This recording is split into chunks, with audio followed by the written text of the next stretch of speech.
Olá pessoal, tudo bem? Dando aqui seguimento à nossa disciplina Tratamento de Resíduos Sólidos, né? Nessa série de vídeos que eu estou gravando para poder facilitar um pouco o entendimento dessa grande problemática que é fazer o gerenciamento de resíduos sólidos. Eu pretendo trabalhar com vocês um pouquinho das origens e classificação dos resíduos. Na aula anterior a gente viu bastante ali o que é o lixo para o senso comum e viu a necessidade de se desconstruir o termo lixo para considerá-lo, na verdade, como um resíduo, e a gente vai ver o motivo disso nesse bate-papo de hoje.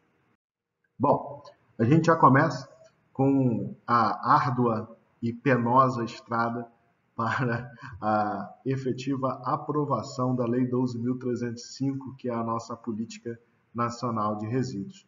Depois de quase 20 anos de tramitação, né, ela nos traz uma série, um arcabouço legal gigantesco para auxiliar tanto no gerenciamento quanto na gestão dos resíduos sólidos urbanos no nosso país. E um dos pontos de grande destaque que aqui agora eu trago para vocês são os termos e as definições que são, na minha opinião, mais importantes para que a gente possa avançar efetivamente naquilo que seria, em tese, lixo, que não podemos mais enxergar dessa forma e que deve ser entendido como um resíduo sólido, né? Segundo a lei, resíduo sólido é material, substância, objeto ou bem descartado resultante de atividades humanas em sociedade a cuja destinação final se procede, se propõe proceder ou se está obrigado a proceder nos estados sólido ou semissólido, bem como gases contidos em recipientes e líquidos cujas particularidades tornem inviável o seu lançamento na rede pública de esgoto ou em corpos d'água, ou exijam para isso soluções técnicas ou economicamente inviáveis em face da melhor tecnologia disponível. Vocês conseguem perceber que a definição de resíduo sólido é tudo aquilo que a indústria não consegue resolver, seja emissão atmosférica, efluente sanitário, resíduo sólido. Tudo aquilo que não tem tecnologia viável vira resíduo. Tudo aquilo que não é economicamente viável vira resíduo. Então, olha o tamanho do problema que é fazer o gerenciamento desses resíduos nas nossas rotinas profissionais, né? Tudo aquilo que a gente não sabe muito bem o que fazer vira resíduo.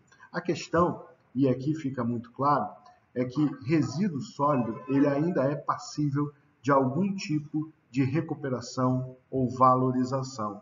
É isso que faz a grande distinção entre resíduo sólido e rejeito, né? O rejeito ele é um resíduo sólido que, depois de esgotadas todas as possibilidades de tratamento, aproveitamento, recuperação, seja lá o que for naquele momento disponível, ele vai efetivamente ser disposto num aterro sanitário, tendo uma destinação final ambientalmente adequada. Em síntese, o resíduo sólido é o antigo lixo, que ainda é passível de algum tipo de aproveitamento e valorização, e o rejeito, aquele que não tem nenhum tipo de valorização prevista para o mesmo, devendo mesmo ser destinado para um local ambientalmente adequado para recebê-lo. E é importantíssimo que a essa altura já fique muito claro para todos vocês a distinção entre resíduo e rejeito. O lixo a gente deixa para trás, ele morreu. Aqui a gente não pode mais usar esse termo. A gente precisa aprender a superar o termo lixo e caminhar na direção da distinção entre resíduo e rejeito. Afinal de contas, o resíduo ainda tem uma série de possibilidades de aproveitamento e o rejeito não. Não temos mais como aproveitá-lo, deverá ser destinado em um local ambientalmente adequado, né? Sobre a perspectiva, sobre a ótica industrial, né? Os resíduos eles são considerados como perdas, desperdícios. De alguma forma, eu previ a utilização de uma matéria-prima numa quantidade maior do que eu esperava e acabei, em função de uma possível ineficiência no meu processo, gerando resíduo, que nada mais é do que um recurso que não foi devidamente aproveitado. Por isso que, sob a perspectiva industrial, ele é enquadrado como uma perda ou como um desperdício. seja na especificação que foi errônea do produto, seja na aquisição que a gente acabou comprando demais, no recebimento, na estocagem, no processamento ineficiente, numa inspeção mal feita que acabou gerando um passivo, numa embalagem, num estoque, numa entrega, numa pós-venda. Em síntese, sob a perspectiva industrial, resíduo precisa ser encarado como um desperdício. E é claro que para evitar desperdício financeiro, resíduo tem que ser minimizado ao máximo possível. Lembrando que se eu gero resíduo, eu também gero a obrigação de geri-lo, o que vai me fazer ter um dispêndio financeiro ainda maior para fazer um bom gerenciamento. Sobre a ótica legal, sobre a perspectiva legal, né, resíduo, à luz do que diz a Lei 12.305, ele pode ser dividido em dois principais eixos, né? O eixo que está sendo mostrado para vocês agora à esquerda, são os resíduos ditos de fluxos especiais, né? Os resíduos sólidos podem se dividir nos resíduos da construção civil, resíduos industriais, resíduos de serviço de saúde, resíduos agro-silvopastoris e os resíduos de mineração. Lembrando que para cada tipologia desse tipo de resíduo, cada tipologia de resíduo, a gente tem um fluxo, um plano de gestão específico, haja visto que as características de gerenciamento são muito distintas, já que resíduos da construção civil têm características físicas e químicas totalmente distintas dos resíduos industriais, de resíduos de saúde, de agro-silvopastoris e de mineração, e assim sucessivamente. Logo não há absolutamente a intenção de gerenciá-los todos de maneira integrada, ao passo de que o que eu adoto no gerenciamento de resíduos da construção civil será o mesmo que eu irei adotar no gerenciamento de resíduos industriais. Os resíduos são completamente diferentes. As técnicas de tratamento, acondicionamento e destinação final são bem diferentes, né?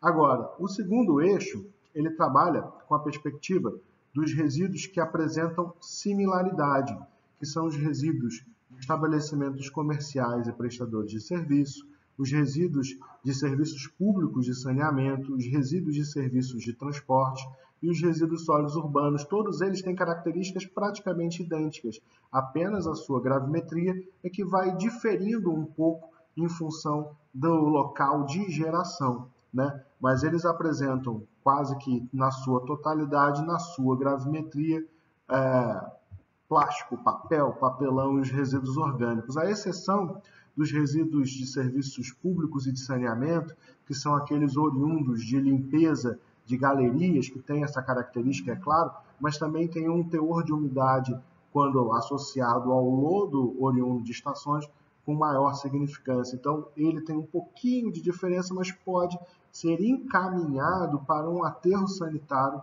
sem nenhum tipo de problema, desde que a umidade esteja inferior a 70%, né? Os resíduos de serviços de transporte são aqueles gerados em aeroportos, portos e ferrovias também, qualquer tipo de junção de modais onde eu tenha descarte de resíduos.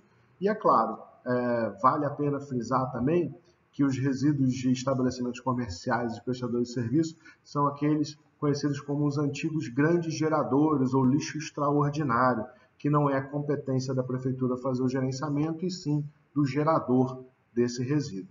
Por último, falando dos resíduos sólidos urbanos, que é o nosso principal foco, a gente tem a distinção entre os resíduos domiciliares, aqueles que a gente gera em casa, no nosso dia a dia, e os resíduos de limpeza urbana, oriundos da varrição das concessionárias, empresas públicas que realizam a limpeza dos logradouros, né?